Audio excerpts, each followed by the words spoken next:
and her stories are sacred.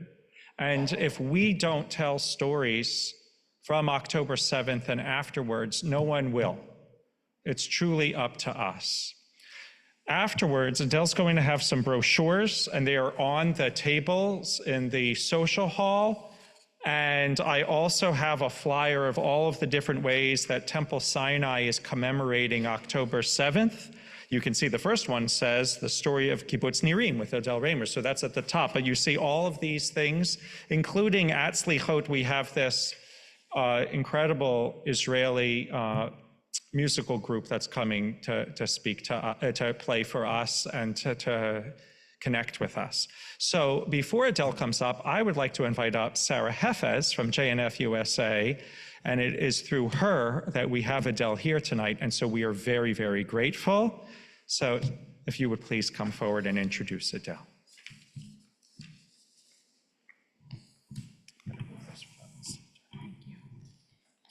Shabbat Shalom. Thank you, Rabbi, for opening your community to us tonight. And I also want to thank David Shore for consulting on tonight's program. We're very grateful. My name is Sarah Hefez. I'm the Executive Director of Jewish National Fund for New England and the Capital Region, which is Albany, New York. And I'm here tonight with my part of my professional team, Matthew Hirsch. He's our Associate Director for Northern New England. For those of you that don't know, I did grow up in Sharon. And I live in Mansfield now with my husband and my 2 teenagers, both of which went to JCC preschool in this building. It's a little nostalgic for me. We celebrated many, many special Shabbats on this very bima. So that said, the roots of my children's Jewish lives started in this building, and for that, I'm very grateful. Many of you are familiar with the JNF USA iconic blue box and our tree planting, but tonight we're here to share and show that we're so much more. Our ongoing strategic vision includes population growth in Israel's north and south, connecting the next generation to Israel, infrastructure development, heritage preservation, and much more, all for the benefit of the land and the people of Israel. JNF USA is making a tremendous impact on the ground in Israel, addressing immediate urgent needs while also planning for rebuilding for tomorrow. We've been working with Israel's Gaza border communities for over 15 years. We're in this for the long run. We always say we were there yesterday, we're there today, and we will be there tomorrow. I want to thank you for being here tonight to bear witness to Adele's story. There's approximately 80 of you here in this room and more online, on top of the 500 Adele has spoken to through her New England tour. That's 580 more voices hearing this firsthand account of 10/7. Please share what you hear tonight with your friends. This is how we spread the truth about what is really happening. Sadly, Israelis are still under attack almost every single day, suffering terribly, displaced, grieving, and living with the boot of terror on their necks. If anyone here is interested in learning more about JNF USA and our work in Israel, please reach out to Matt and me.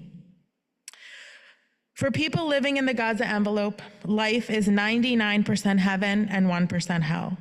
We've heard the positive stories when it feels like heaven, the community, the agriculture, the beauty. But do we know the realities of life of the 1% hell? Tonight you will. Please join me in welcoming mother, grandmother, and patriotic Zionists, and my favorite title of all, her Instagram handle, Zionists on the Border. Adele, the microphone is yours.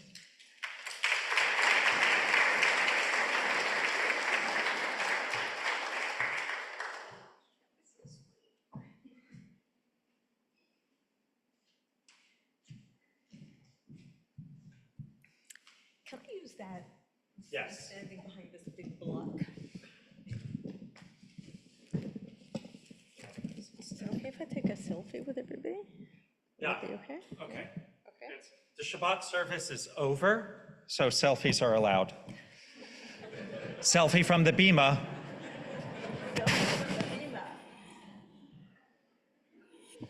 Okay. Can I walk around with Yes. it? Abby is going to get a workout following you with the camera. Abby, good luck. Who's Abby? Abby is at the camera, so she's going to have to I'm try not to gonna- find you. Oh, okay. I'll make life easy for you. So, thank you, Rabbi, for opening up today's services to me. Thank you to JNF for exposing me to so many people. And thank you to all of you for coming and listening and caring. So today's September 13th, and I don't usually start this way, but the past few days I have been, because I want to link up to September 11th, which we all signified this week. And what I'm reading is from the Essential Guide to October 7th and its Aftermath by Professor Gil Troy, a very important book for all Jews, I believe, pamphlet to read. If you're interested, there's a barcode here afterwards. You can scan it and download the entire text. But October 7th by body count. October 7th is the third bloodiest attack in history, following the 2,996 civilians Al-Qaeda murdered in the United States on September 11th, 2001, and the 1,700 Army cadets, ISIL jihadists, executed in Tikrit, Iraq in 2014. Per capita, October 7th is the bloodiest attack in history, with 1.19 killed per 10,000 Israelis. The second after that being Tikrit, which was 0.46.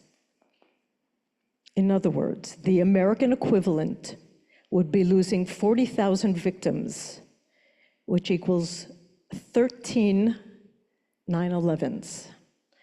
And that is what I lived through, and that is what many, many of my friends did not live through. So, my name is Adele. I was born here, and you know that movie, Sliding Doors? Remember that movie?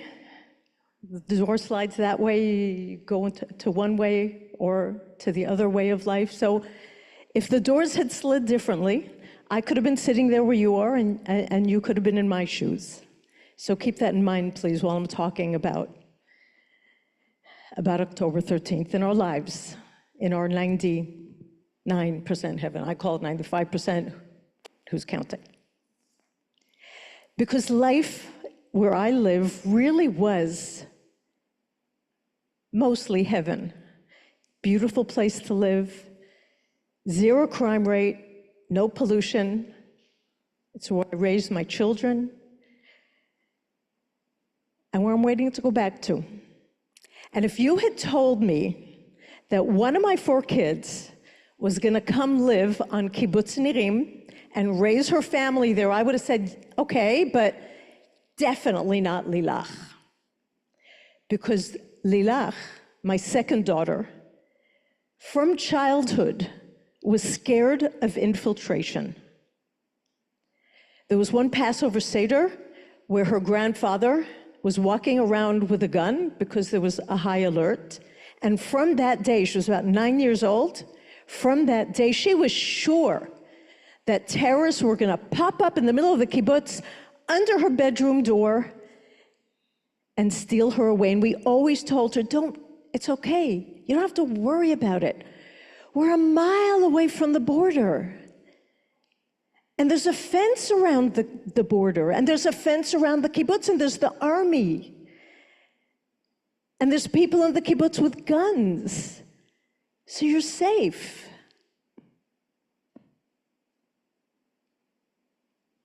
So 99% heaven until it wasn't, until October 7th, and it flipped. And I will be telling you about that day and about how I almost lost my 3 grandchildren, Lilach's 3 children, and so many others. So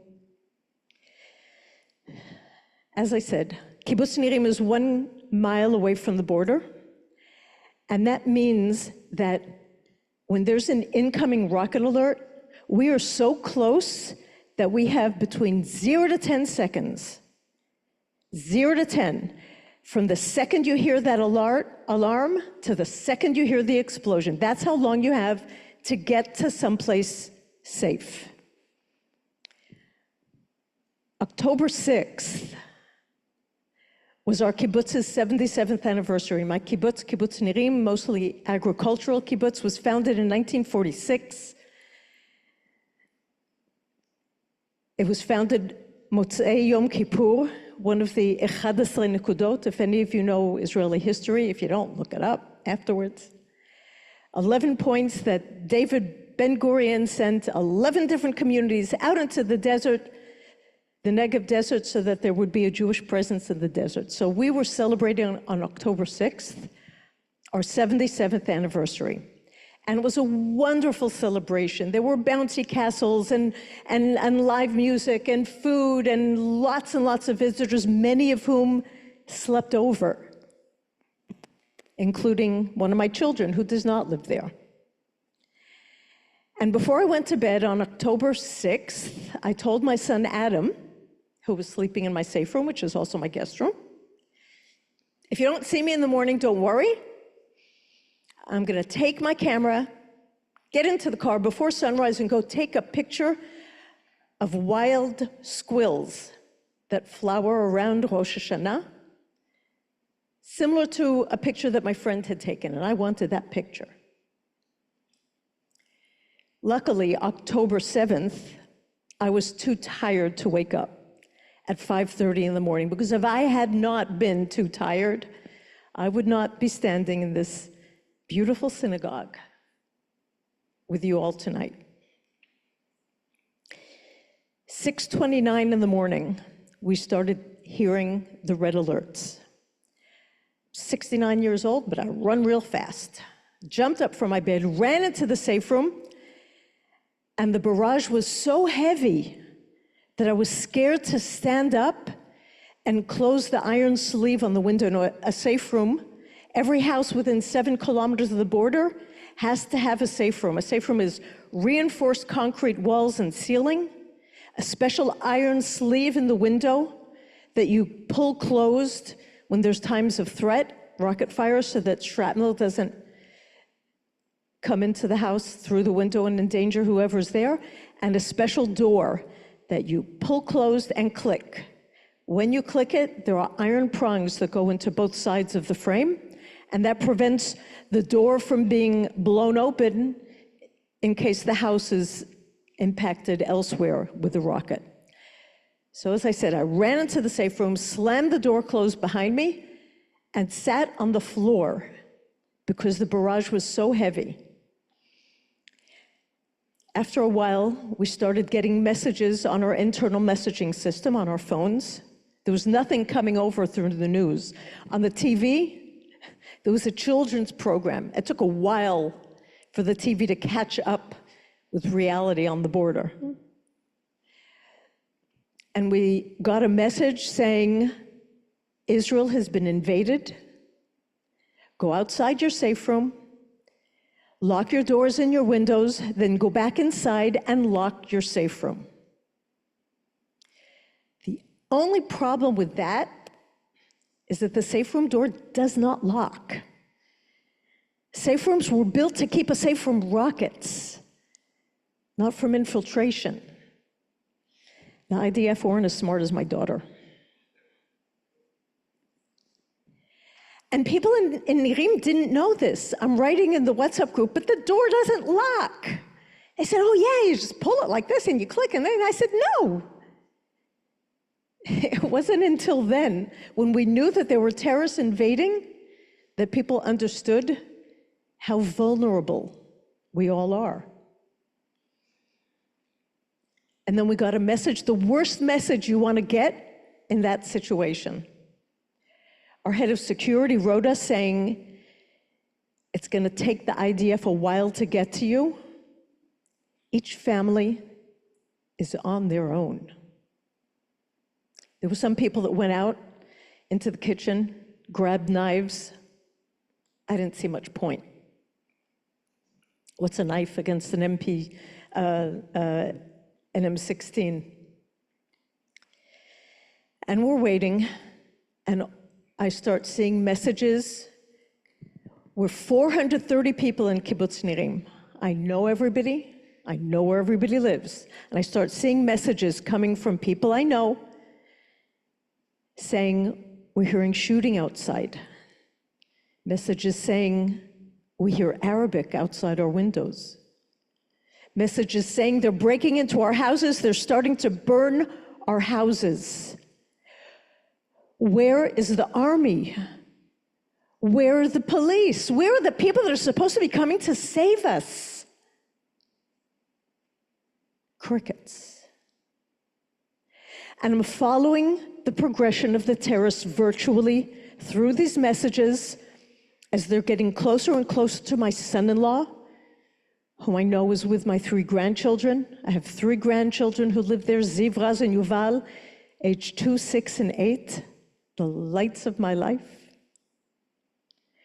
Getting closer and closer to where my daughter was in her apartment. They're separated, so she was on her own, in her house, in her safe room, hiding under her bed.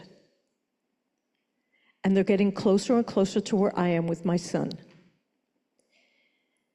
And then we start hearing shooting outside and Arabic outside. And my son is sitting on the floor by the door, holding down on that handle. And we start hearing noises of things breaking and Arabic. And my son understands a little bit Arabic, and he said, they're calling somebody away. We didn't understand what that was, but we understood how close they were to us.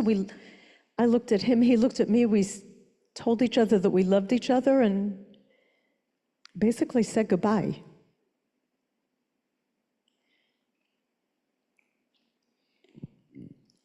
After a while, we stopped hearing the shooting quite so close and the voices, and I was already in physical pain. I had to go to the bathroom. There's no bathroom in the safe room. There's no running water. So I opened the handle carefully, opened the door in case there were terrorists in the house and I could quickly shut it. And then I saw on the wall opposite me, about the distance from where I am to where this gentleman with the tie is sitting, is the other wall, my window. And I saw that the slats had been broken. The sounds that we heard were the terrorists on my front porch trying to open the door, starting to break through the window, and then getting called away. So, dumb luck or divine intervention, or my late husband watching over us, whatever it was, they moved on. Around the same time, unbeknownst to me, my son-in-law's house was being invaded. Now, my son-in-law is one of the first responders, so he had a weapon. He couldn't go out with the other first responders because he had my 3 young grandchildren in the house with him. So they're in the safe room, and he hears them entering, and he hears them shouting, Allah Akbar, and breaking things. And he tells my 3 young grandchildren, hide under the blankets. Be quiet, don't make a sound. You're gonna hear a loud noise, but don't come out from under the blankets no matter what happens. I'm here. Those girls never listen. They listened. He waited until he saw the handle of the safe room starting to move. He kicked open the door and shot the terrorists right in front of the door. He saw 2 other terrorists in his house. He started going after them, but then he realized that outside there were multiple highly armed terrorists and that he didn't stand a chance against them. And if something happened to him, who would look after the girls? So he cut his losses, went back into the safe room, closed the door, got down on one knee, lifted his gun, and waited. The next person to open that door was going to get shot. You know, they talk about Gaza as having been an open-air prison. How you get so much tactical weaponry in an open-air prison is beyond me, but, you know, I'm just an English teacher.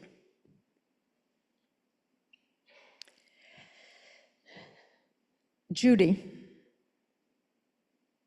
70 years old, an English teacher in my school, colleague for decades, a friend for decades.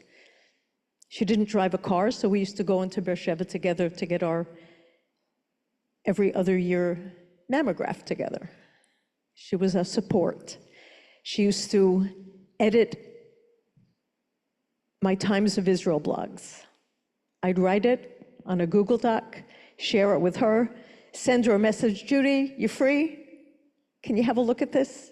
And then she'd beautify it, and I'd publish. Judy used to go out on sunrise walks with her husband, Gadi. October 7th, she was not too tired to get up. So they got up and they went on their walk.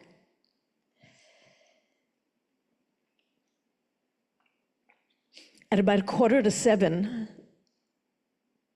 in a group of English teachers, a WhatsApp group, we started writing to each other saying, this is such a heavy barrage, what's going on, what's happening, we don't understand.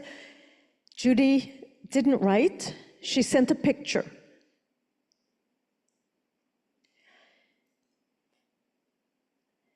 About an hour later, I realized Israel's been invaded and Judy's out in the fields with her husband. So I tried to call her. No answer. Tried to call Gadi. No answer. Later on that day, they were declared as being missing, and then hostages.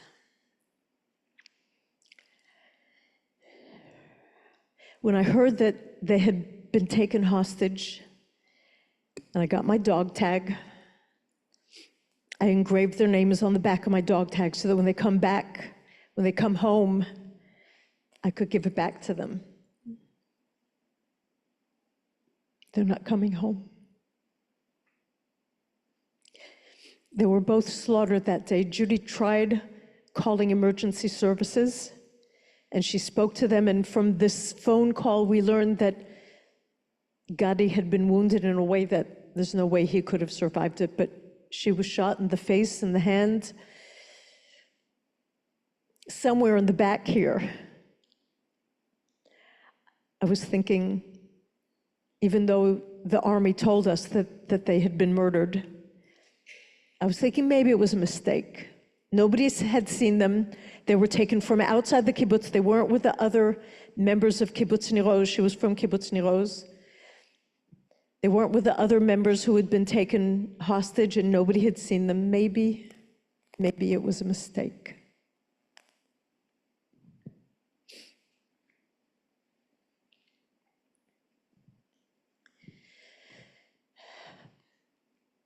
The first boots on the ground in Kibbutz Nirim arrived at 1:30 in the afternoon, 7 hours after this nightmare began. When they arrived, they went first of all to the western corner of the kibbutz, where the houses were on fire and the people were in most dire danger. And they came to Nirim because they heard that there was a family, a young couple, with a 10-day-old baby, baby Kai, who was in the house that was on fire. When the terrorists came over, about 70, 80 terrorists infiltrated our kibbutz. In addition to the terrorists that came, they sent calls back to Gaza saying, we've conquered the kibbutz, we've conquered Israel, come on over, steal what you want, take what you want, kill who you want, burn what you want, and they did. with glee.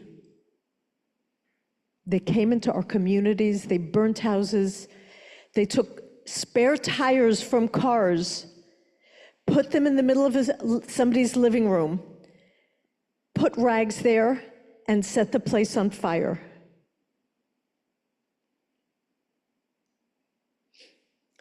When the army came, they went to Uriel and Amy's house with baby Kai, who they had put on a windowsill so that they could give him some fresh air. They were on the phone with emergency services in Jerusalem, and the emergency services told them, if you hear it quiet outside, open the window just a little bit and put the baby on the windowsill. And if you hear them shooting and you hear them close by, have them low on the ground because smoke rises. Something that Amy told me afterwards was that the thing that was most endangering them was actually what saved them in the end. Because the smoke, which they were so scared would kill them all, there were 4 of them in the room, Amy, her mother, Uriel, and baby Kai. But when they opened the window a little bit to put Kai on the windowsill, the smoke streamed outside through the window and it formed a smoke screen so that the terrorists couldn't see them. So the army came to them, the IDF came to them and extricated from their house and saved who they could, brought them over to a central place in the kibbutz, surrounded it, and little by little evacuated people and brought us all, one at a time, family by family, neighborhood by neighborhood, over to the Moadon, to the Central Community Center, till we were just a sea of petrified humanity, all squeezed into the Moadon, into the community center. All the while, there was still incoming rocket fire and terrorists running around shooting. The people who live where I do, we've always held out our hands in peace to our neighbors. We've always offered help. There's a program called The Road to Recovery. I don't know if you've ever heard of it. People volunteer their time, they get into their car, they drive over to the border crossing at Erez, and take Gazans who are sick and need to be healed in Israel and drive them to the hospitals. I was in touch with people in Gaza. We did educational activities together. In 2019, we did a marathon where young people on our side of the border and young people on their side of the border rode on their bikes, wearing the same shirt that said freedom, peace. In the middle of the marathon, we had a Skype call with the people who were organizing on the other side, a man named Rami Aman, who founded the Gaza Youth Committee and believed that Gaza's youth should be raised differently, and they should know that the people on the other side don't want to kill them. And we spoke to each other, and everybody was so excited and so joyful. I wrote a blog post about it, and I sent it to them before I published it. I asked Manar, is this okay? I don't want to write anything that's going to get you in trouble. She said, it's fine. Post it. We want the world to know about this. The next day, all of a sudden, I got an urgent call from Manar saying, take it down. They're hunting us. They're hunting Rami. They're saying he's a traitor, and they want to throw him in jail. They did. They caught him. They jailed him. They tortured him for months. And we got out. He called me. He said, Adele, I'm out. And we're not stopping.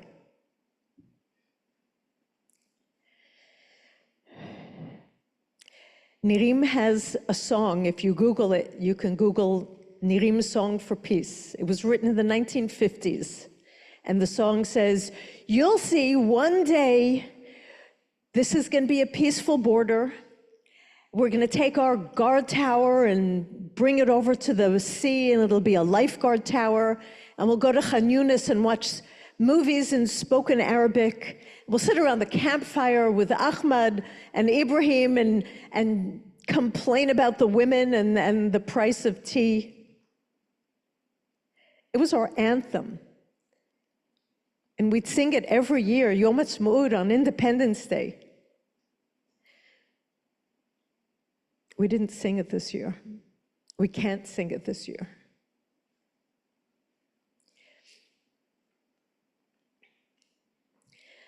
I've been on 5 trips. This is my 5th trip since October 7th. 4 to the States, 1 to Berlin. And each time I tell people, I have lost more people on October 7th than I can even count. And one of the people that was with me said, try to count, make a list. So I did. I had this notebook with me. And I started writing down the names of all the people that I lost that day. People that I knew personally. I was a teacher in our school, in our little regional school for 38 years. Students, former students. Dvir Karp was Chocolate Cafe. He opened up the first coffee house in our region. Stav Kimchi was the daughter of my cosmetician. Dor Nahum was a student. Vivian Silver was a peace activist. Rotem Calderon was my daughter's homeroom teacher. Each and one of the names here on these 4 pages are people I knew personally who are gone, kidnapped, or slaughtered that day.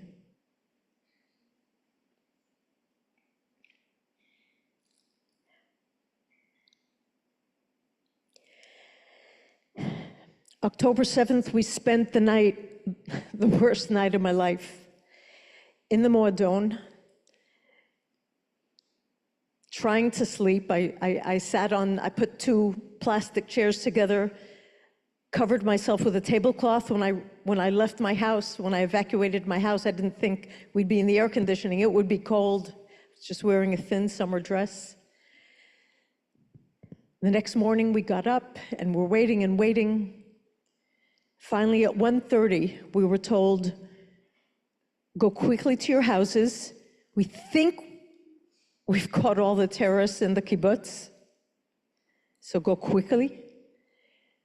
Pack a small suitcase and wait in your safe room until you get the call to evacuate. Nobody knew if their cars were still in one piece. Many of them were burnt, if they or shot up. So there were 4 buses that came around the kibbutz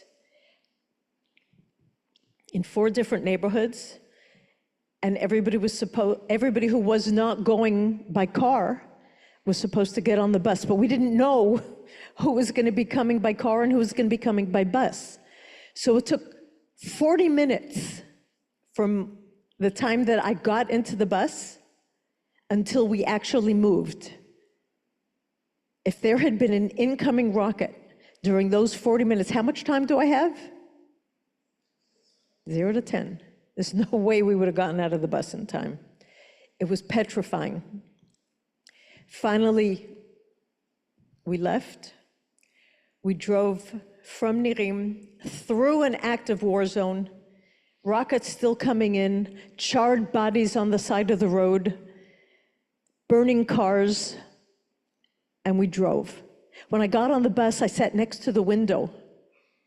And then I thought, no, I shouldn't sit next to the window. If there were terrorists on the way and they shoot at the bus. So I moved to the seat not next to the window. And then more people came on the bus, so I had to move back to the window.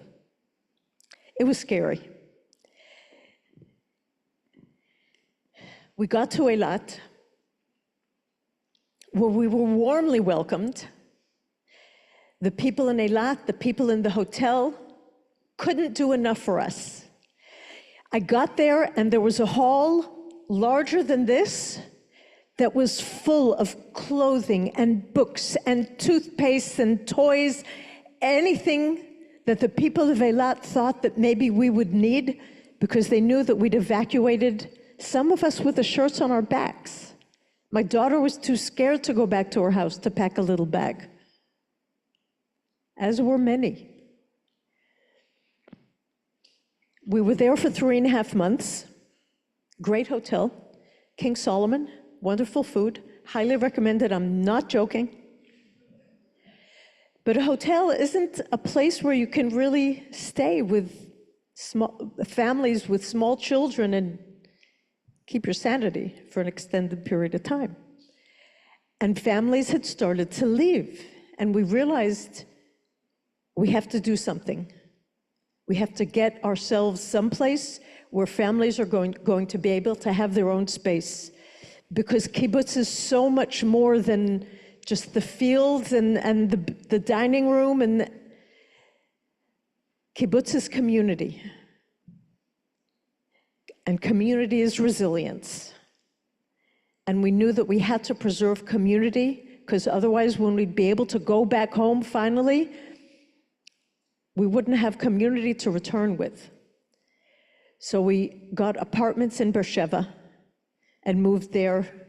All of us were in Beersheba, most of us, whoever wanted to. 70% of the kibbutz today is in Beersheba, in lovely apartments, spread out around Beersheba, which is a challenge in itself, because preserving community is picking up the phone and saying, come meet me in the Moadon for a cup of coffee, and getting on your bike and riding for 2 minutes and getting there, or hopping over to your grandchildren's house, or going to the little store and seeing people on the way.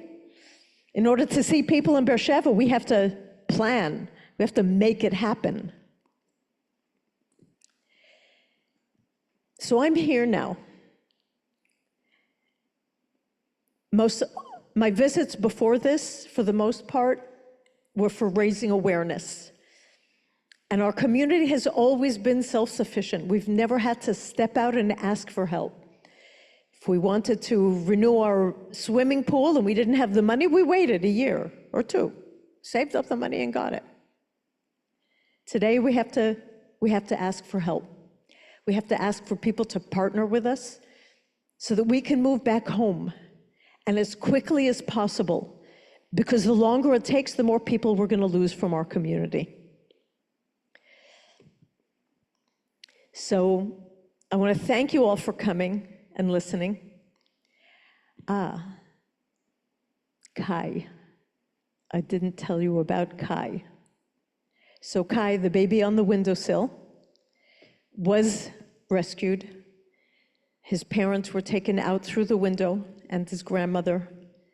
And today Kai is a happy, healthy, 11-month-old baby living in Beersheba with his parents until we can go home. We don't know when we're going to be able to go home. We're not going to go home until it's safe on the other side. We're not going to go home until, I'm not going to go home until I have that same sense of security that I had on October 6th, when I told my son, I'm going to get up at 5:30 in the morning all by myself and take my car and go and take pictures of the wild squirrels. And it has to be more than a sense, because we saw what happened to that sense of security that I had then. It just dissipated with the morning fog. So if you are so inclined to partner with us and help us rebuild our homes and get back to our 99% heaven, there's a pamphlet here with more information about Nirim, and there's a barcode which you can scan and make a donation. And in any case, donation or not, you have heard. There's so much denial out there, but tonight you have heard from someone who lived through it, someone who lost more people than she can count. Please spread the stories. Spread what happened to us. Tell your children. I don't see a lot of kids here. Got one bar mitzvah boy. Tell your friends. tell your grandchildren, students, because they have to hear the truth. After the Holocaust, people didn't talk, right? Holocaust survivors just shut up. They were so ashamed. We have to talk, we have to tell the stories, we have to tell people what happened, because this can never, ever happen again, and make no mistake about it. The war that we are fighting is the war for the West, and the West is next. Thank you.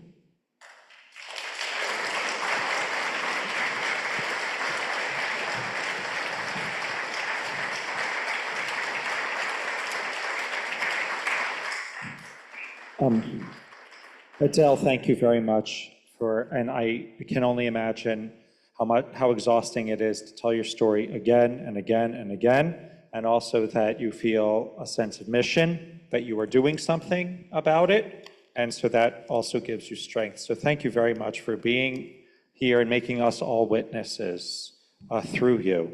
You're welcome. I want to be able to take a couple of questions, and I'm going to repeat the question so everybody online can hear, and also we're recording this. So once you ask your question, I'll repeat it so everybody can hear, because we have a substantial number of people who are also joining us online. And so that I can hear. And so that you can hear. But you also will have a chance to ask Adele questions at the ONEG afterwards. So we're just going to take a few questions. And I'm going to hold back my questions because you hear from me all of the time. So Phil, real quick. I wanted to ask, where you're so knowledgeable about Israel, how did you choose to live in such a dangerous place, like 1 mile from the border, where you were so exposed? And my heart is with you. So the question is, for everybody joining us online, why did Adele choose to live where she lived, especially if it's a mile from Gaza and it feels dangerous? They say that if you turn off all of the lights in the country and leave on only the lights of the kibbutzim, you'll see the outline of the country. The kibbutzim are on the borders for strategic reasons, and we live on these borders. We've lived on these borders since before 1948, and we farm the land right up to the border. Right ad hatelem ha'acharon, until the very last inch, until the border fence, because Israel's so small, and how do you hold borders if you don't have people there? And if you give up on Nirim, you can give up on Israel. Thank you so much. Other questions? David? It's more a comment than a question. I'm impressed by how incredibly matter of fact you are about living in circumstances that must be sheer hell. I'm just very impressed. Okay. So he's just very impressed that you can talk about this in a matter-of-fact way. And maybe what gives you your resilience? I'll say it again. I lost so many people that I knew personally that day, that I made a promise to myself that it's my responsibility, I see it as my responsibility to speak for those who cannot tell their stories. So that is how. And it's not always easy, but you know what? I have days, it gives me purpose. And I have days when I'm in Beersheba that I don't have something purposeful to do. And that's when I sink. And that's when I have a little pity party. And that's okay too. But telling the stories is just so important. Last question, Bob? I'm curious how you'll know when it's safe to go home. Hamas is greatly diminished. IDF still has a huge presence in Gaza. Israel's enemies are always going to exist. So what's it going to take for you to feel safe again? The question is, what is it going to take for you to feel safe again? Because Israel always has enemies, and right now it's in a certain situation, but when will you know that you feel safe? No idea. You know, so first of all, we won't be moving back home until everybody has a home to move back to, okay? 30 houses were burnt and have been bulldozed in order to start rebuilding. 45 houses were severely damaged. Until we can all have houses and come back as a community, we won't be moving back. Until my kibbutz is no longer a closed war zone, a closed military zone, we won't be moving back. So when the army says, no longer a closed military zone, and when we all have houses to move back to, then we'll sit down as a community and discuss it and talk about what we have to do, what has to happen, what has to be in order for us to come back. But as it is today, the majority of us say we're coming back. And even, you know, I don't like asking people, are you moving back? Because I think it's still early.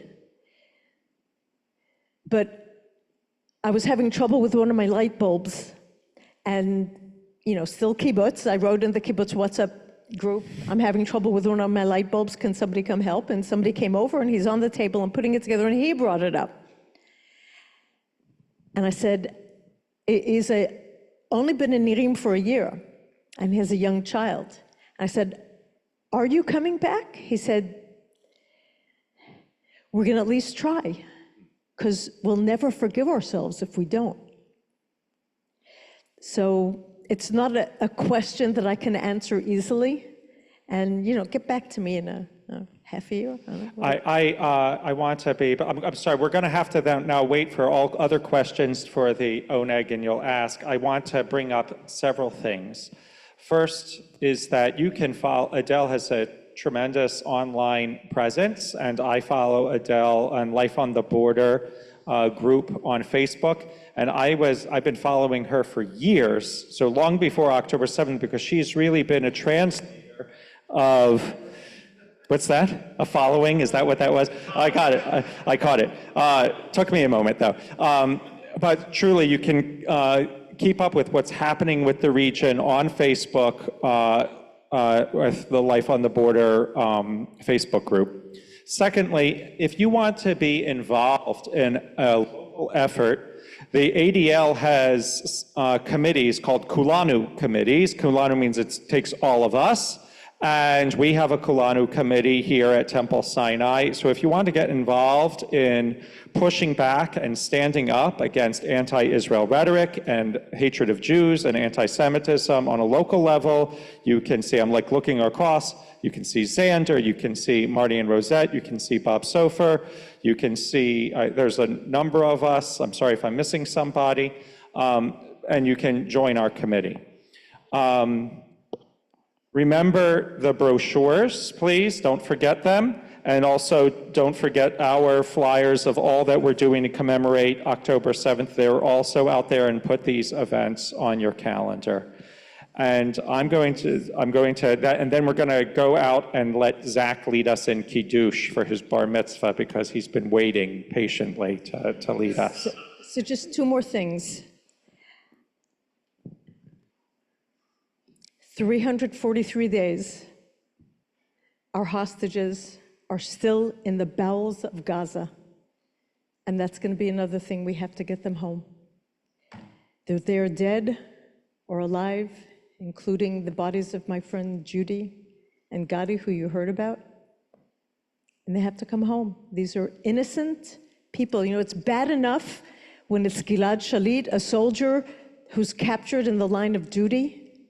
These people were kidnapped in the line of life, just living their lives. They have to come home. So I want to thank you all for coming. I want to thank the Rabbi Metzgers for having us. And I have a present for them from the children of Nirim. This is note paper. Oh, You wow. can write a note on it. And on the other side, we asked our children who haven't been home for 11 months to think about Nirim and draw it. So children drew Nirim. They wrote their names. This one is from Natan. And they wrote, we said, what do you think of when you think of Nirim? And not one of them drew a picture of a house in flames. Not one of them drew a picture of terrorists or guns. They all drew pictures of Nirim that they love and remember. And here it says, the convenience store, enjoying ice cream with my friends on a summer day. Nice. So Thank you, Adele. Everyone, please.